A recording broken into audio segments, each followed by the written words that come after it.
পাহাড়প্রেমীদের কাছে পর্যটনস্থলের তালিকায় প্রথম সারিতে রয়েছে সিমলা। প্রাকৃতিক সৌন্দর্যের পাশাপাশি এই শৈল শহর মোড়া রয়েছে নানা রকম অলৌকিক কাহিনী দিয়েও।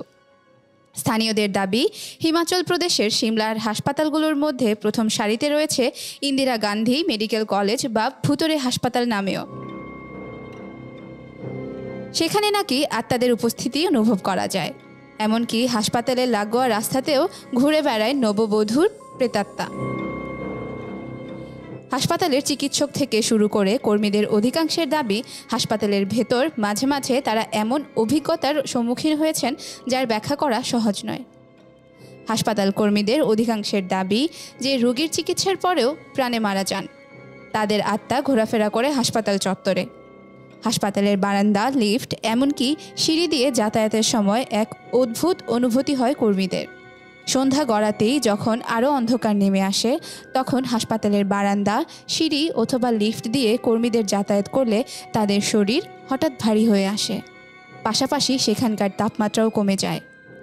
হাসপাতাল চত্বরে সন্ধ্যার পর ঘুরলে মনে হয় কেউ আড়াল থেকে তাদের উপর নজর রাখছে। কখনো কখনো ছায়ামূর্তি হেঁটে চলে বেড়াতেও দেখেছেন অনেকে। ভালো করে লক্ষ্য করার জন্য ছায়ামূর্তির কাছাকাছি গেলেই তা নিমিষেই উধাও হয়ে যায়।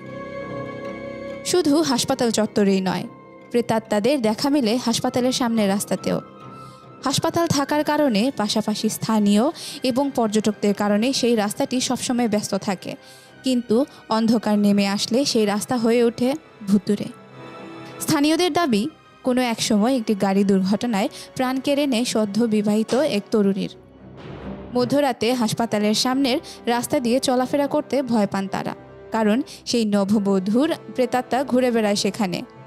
মাঝরাতে ফাঁকা রাস্তায় এক মহিলার চিৎকারও শুনতে পান পথচারীরা। নববধূর আত্মাই নয়, স্থানীয়রা বলেন হাসপাতালের সামনের রাস্তায় মধ্যরাতে এক ছায়ামূর্তিকে বসে থাকতে দেখেছেন তারা। রাস্তা দিয়ে কোনো গাড়ি দেখলে নাকি সেই গাড়ি থামানোর চেষ্টা করে সেই ছায়ামূর্তি। স্থানীয়দের একাংশ মনে করেন অন্য কোনো গাড়ি যেন দুর্ঘটনার কবলে না পড়ে, সেই কারণেই নাকি গাড়িগুলোকে থামানোর চেষ্টা করে ওই প্রেতাত্মা।